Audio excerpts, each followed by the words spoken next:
Hello bachcho, let's set this question. The question is the type of the bond in the compound AB where A and B belongs to first and 17th group of the periodic table respectively is, and the options are hydrogen bond, ionic bond, polar bond and non-polar covalent. तो यहाँ पे हमारा की concept क्या हो जाएगा? तो यहाँ पे हम क्या करेंगे, यहाँ पे जो दोनों एलिमेंट्स हैं इनकी वैलेंसी फाइंड आउट करेंगे. अगर हम बात करें वैलेंसी की, तो वैलेंसी क्या होती है? किसी भी एटम की combining capacity. The combining capacity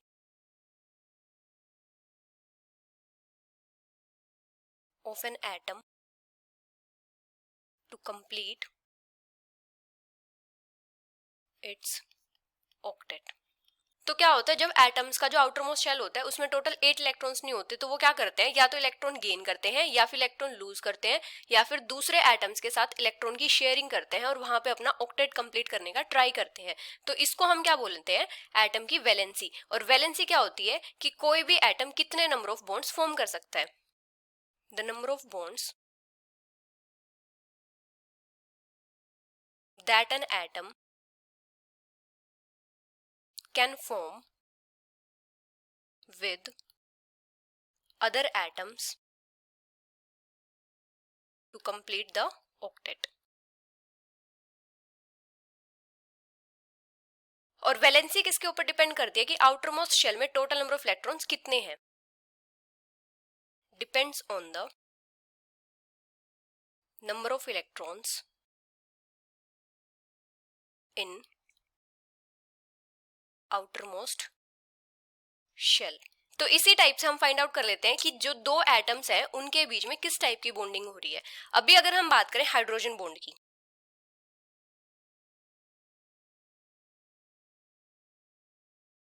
तो हाइड्रोजन बॉन्ड किन एटम्स के बीच में होता है?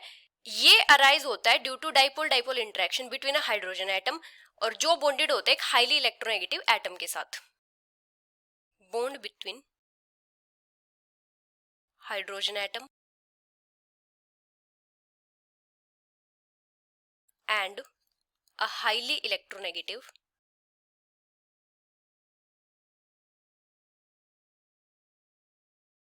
एटम. अभी अगर हम बात करें आयनिक बॉन्ड, तो आयनिक बॉन्ड की फॉर्मेशन कैसे होती है? जहां पे एक एटम तो इलेक्ट्रॉन लूज कर रहा है और एक एटम इलेक्ट्रॉन्स गेन कर रहा है. Bond between two atoms, one of which is losing the electron and the other one is gaining the electron. अभी अगर हम बात करें पोलर बॉन्ड की, तो पोलर बॉन्ड की फॉर्मेशन कब होती है? ये कोवेलेंट बॉन्ड होता है दो एटम्स के बीच में, जहां पे इलेक्ट्रॉन्स जो होते हैं वो बॉन्ड फॉर्म करते हैं और अनइक्वली डिस्ट्रीब्यूटेड होते हैं. Covalent bond between two atoms, मतलब यहाँ पे जो बॉन्ड फॉर्म होता है वो इलेक्ट्रॉन्स की शेयरिंग से होता है. Where electrons forming the bond are unequally distributed.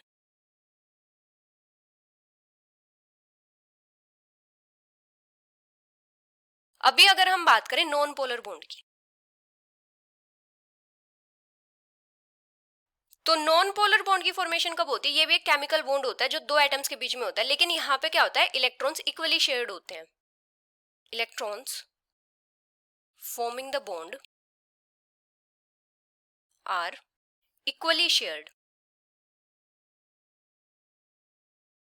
Between two atoms.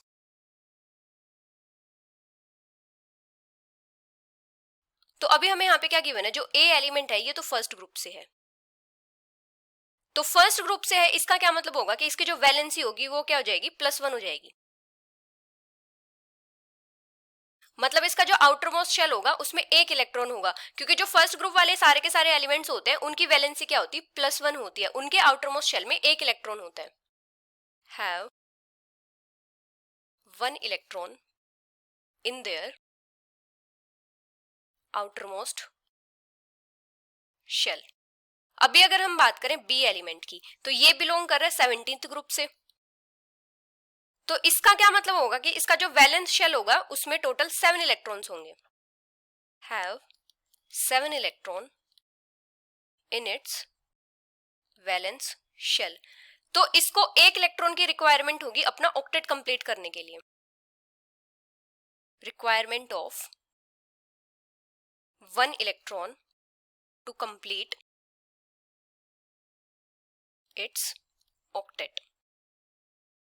तो ये क्या करेगा, इजीली एक इलेक्ट्रॉन गेन कर लेगा, कैन इजीली गेन 1 इलेक्ट्रॉन।